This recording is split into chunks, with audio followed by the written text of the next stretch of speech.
Assalamualaikum warahmatullahi wabarakatuh. Perkenalkan, nama saya Sinarma dengan NIM 1062352. Video ini saya buat untuk memenuhi mata kuliah Hukum Pidana dengan dosen pengampu Bapak Muhammad Aiman SHMH. Baiklah, di sini saya akan menjelaskan dari definisi hukum pidana. Definisi hukum pidana. Hukum pidana adalah cabang ilmu hukum yang mengatur perbuatan-perbuatan yang dilarang dan memberikan sanksi bagi pelanggarnya. Hukum pidana merupakan bagian dari keseluruhan hukum yang berlaku di suatu negara. Hukum pidana dapat berupa peraturan-peraturan yang tertulis atau tidak tertulis. Peraturan-peraturan pidana yang tertulis dikodifikasikan dalam Kitab Undang-Undang Hukum Pidana (KUHP). Hukum pidana berurusan dengan perilaku yang dapat ditafsirkan sebagai pelanggaran terhadap publik, masyarakat, atau negara, bahkan jika korban langsungnya adalah seorang individu. Contohnya adalah pembunuhan, penyerangan, pencurian, dan mengemudi dalam keadaan mabuk. Pendekatan tradisional terhadap hukum pidana adalah bahwa kejahatan adalah tindakan yang salah secara moral. Maksud dari sanksi pidana adalah untuk membuat pelaku memberikan pembalasan atas kerugian yang dilakukan dan menebus kesalahan moralnya. Hukuman harus dijatuhkan sesuai dengan kesalahan terdakwa. Hukum pidana merupakan badan hukum yang mendefinisikan tindak pidana, mengatur penangkapan, penuntutan, dan pengadilan terhadap orang-orang yang dicurigai, dan menetapkan hukum dan cara-cara perawatan yang berlaku bagi para pelanggar yang dihukum. Menurut pendapat para ahli, hukum pidana diartikan sebagai aturan hukum yang memaksa dari suatu perbuatan yang dilarang, dan terhadap perbuatan itu akan ada ancaman berupa sanksi yang sudah ditentukan jenisnya. Adapun pendapat para ahli tersebut sebagai berikut. Yang pertama, menurut Mueljatno, hukum pidana adalah bagian daripada keseluruhan hukum yang berlaku di suatu negara yang mengadakan dasar-dasar dan aturan untuk. Yang kedua, menurut Pompe, hukum pidana adalah semua aturan-aturan hukum yang menentukan terhadap perbuatan apa seharusnya dijatuhi pidana dan apa macamnya pidana itu. Yang ketiga, menurut Simon, hukum pidana adalah semua perintah dan larangan yang diadakan oleh negara dan diancam dengan suatu pidana atau nestapa bagi siapa tidak mentaatinya. Yang keempat, menurut Adami Jalzawi, hukum pidana adalah bagian dari hukum publik yang memuat atau berisi ketentuan-ketentuan. Adapun macam-macam hukum pidana. Hukum pidana dibedakan menjadi beberapa bagian sebagai berikut. Berdasarkan sifatnya. A. Hukum pidana material. Hukum material adalah jenis hukum pidana yang berisi ketentuan hukum terkait rumusan tindak pidana, pelaku yang dapat dipertanggungjawabkan, serta rumusan sanksi pidana yang dijatuhkan. Dalam hal ini, hukum material meliputi hukum pidana umum, hukum pidana khusus. B. Hukum pidana formil.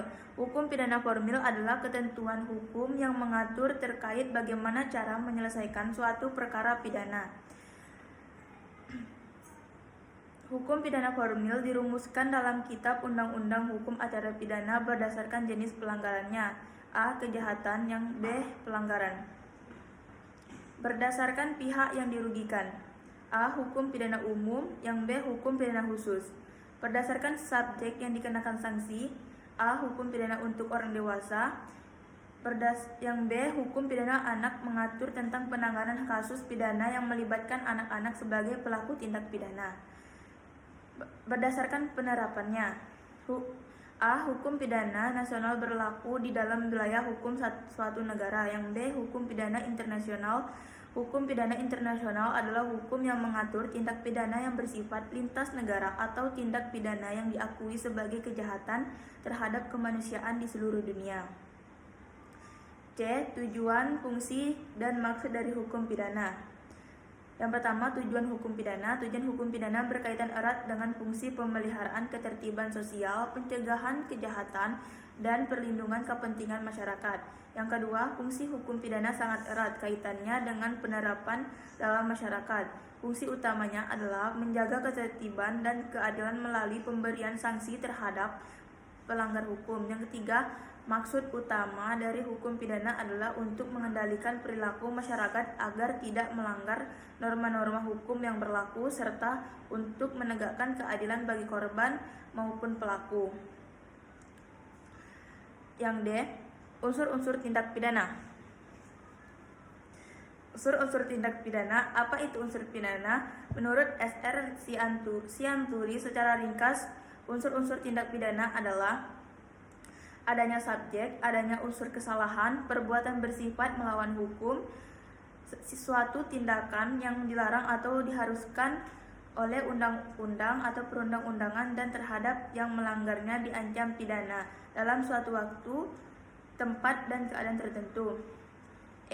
Asas-asas penting dalam hukum pidana. Dalam hukum pidana terdapat beberapa asas penting yang menjadi dasar dalam penegakan hukum serta pembentukan aturan hukum pidana. Asas-asas ini berfungsi untuk memastikan bahwa hukum pidana berjalan secara adil, konsisten, dan sesuai dengan prinsip-prinsip hukum universal. Berikut adalah beberapa asas penting dalam hukum pidana. Yang pertama, asas legalitas. Yang kedua, asas tidak ada pidana tanpa kesalahan. Yang ketiga, asas praduga tidak bersalah. Yang keempat, asas non-retroaktif. Yang kelima, asas personalitas. Yang keenam, asas keadilan. Yang ketujuh, asas proporsionalitas. Yang kedelapan, asas ultimum remedium. Yang kesembilan, asas teritorialitas. Yang kesepuluh, asas individualis pemidanaan. 11. Asas peradilan cepat, sederhana, dan biaya ringan. Progres penegakan hukum pidana dalam sistem peradilan. Penegakan hukum pidana di Indonesia melibatkan berbagai tahapan yang dilaksanakan secara sistematis sesuai dengan Kitab Undang-Undang Hukum Acara Pidana. Berikut adalah penjelasan rinci mengenai tahapan-tahapan tersebut. Yang pertama, tahap penyelidikan. Yang kedua, tahap penyidikan. Yang ketiga, tahap penuntutan. Yang keempat, tahap persidangan. Yang kelima, tahap upaya hukum. Yang keenam, tahap eksekusi. Yang terakhir ada sistem pidana dalam hukum pidana. Sistem pidana dalam hukum pidana di Indonesia mengatur berbagai bentuk sanksi yang dapat dikenakan terhadap pelaku tindak pidana. Sistem ini juga meliputi jenis-jenis hukum yang tersedia serta alternatif pidana yang dapat diterapkan dalam konteks tertentu. Berikut adalah penjelasan rinci mengenai poin ini. Yang pertama, sanksi pidana. Yang B, alternatif pidana. Yang C, pertimbangan dalam menjatuhkan pidana. Yang keempat, perkembangan sistem pidana di Indonesia. Sekian materi yang dapat saya sampaikan. Wassalamualaikum warahmatullahi wabarakatuh.